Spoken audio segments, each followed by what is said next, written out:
Yo International. Hey, Kebbi. That's cool on the beat. Jahata ta zamto min abin jin daɗin rayuwa da samun yanyo garkuwa muradin zuci.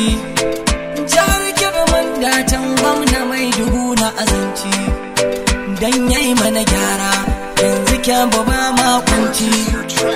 Jihar Kebbi asali da santa nake kwana kulli yaumin idan na tashi tunanin tararina.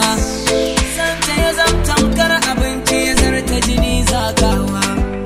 Kebbi alkhairinmu abin kuma alfarinmu mun zamtamkar London zuwa ɗaura dai gwamnanmu.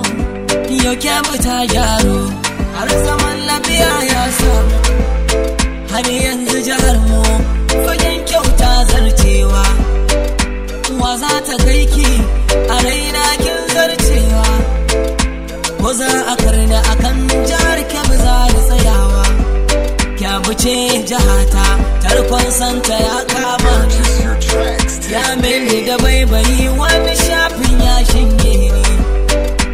Albishirin ku yau ne ƙauna ta kama ni. Kebbi ce jihata in kun gane ni, farin cikin raina Kebbi ce hannunina. Kebbi tauraruwar arewa, biya ɗan Kebbi ne.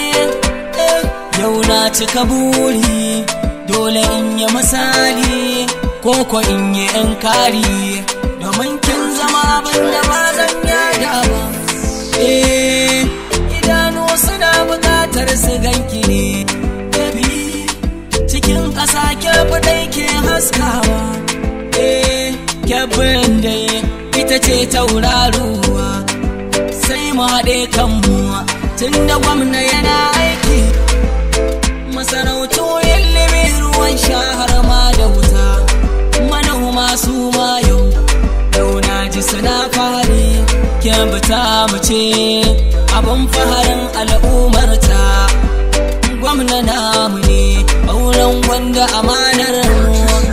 Yau mata da maza ga biyo ɗan jihar ku, na yi baiti domin ya Kebbi ta haska ko ta ina abin burgewa ta zamto jihata ce